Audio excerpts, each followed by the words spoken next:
FAO alias Lembaga Pangan dan Pertanian Dunia mengingatkan potensi krisis pangan akibat pandemi COVID-19.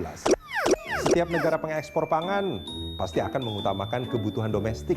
Bagi yang bergantung pada impor, bisa gigit jari kalau tak berusaha meningkatkan produksi dan mencari substitusi. Pemerintah juga nampaknya mulai risau. Presiden Jokowi beberapa kali mengungkapkan itu dalam rapat kabinet. Untuk stok beras, defisit di 7 provinsi. Stok jagung, defisit di 11 provinsi. Kemudian stok cabai besar, defisit di 23 provinsi. Stok cabai rawit, defisit di 19 provinsi. Stok bawang merah diperkirakan juga defisit di 1 provinsi. Dan stok telur ayam, defisit di 22 provinsi. Saya sudah menyinggung beberapa kali mengenai peringatan dari FAO mengenai krisis pangan dunia. Sebagai langkah antisipasi, Presiden Jokowi menugaskan Menteri Pekerjaan Umum dan Perumahan Rakyat Basuki Hadi Mulyono, Menteri BUMN Erick Thohir, dan Menteri Pertahanan Prabowo Subianto untuk menggarap lokasi sentra pangan yang akan menyangga kebutuhan pangan nasional. Wilayah yang dipilih adalah Kalimantan Tengah. Pada tahap awal, ada 165.000 hektar lahan yang disiapkan dan sekitar setengahnya sudah berfungsi. Tapi adalah untuk kita membuat lahan cadangan produksi pangan nasional ya.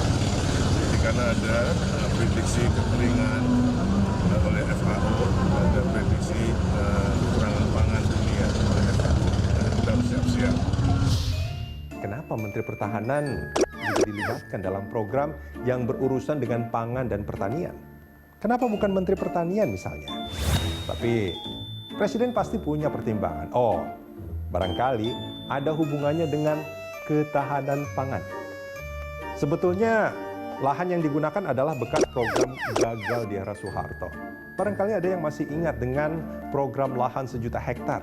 Itu adalah pengelolaan lahan gambut yang tak berlanjut, menjadi lahan tidur dan malah merusak lingkungan.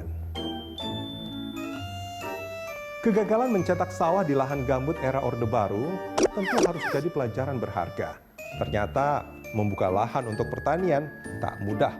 Tapi anehnya, banyak lahan pertanian yang beralih fungsi dengan mudah menjadi berbagai macam yang tak terkait produksi pangan, seperti kawasan perumahan, industri, jalan, atau bahkan pusat perbelanjaan dan rekreasi.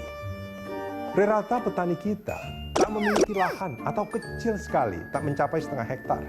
Tak heran jika keluarga petani bertambah miskin dan untuk memenuhi kebutuhan hidup, ada yang terpaksa menjual sisa tanah mereka. Jika pemerintah tak segera mengambil tindakan, tak ada lagi yang mau jadi petani. Lahan pertanian akan semakin sempit, dan di negeri agraris yang katanya tongkat kayu bisa jadi tanaman, akan terus menjadi importir pangan.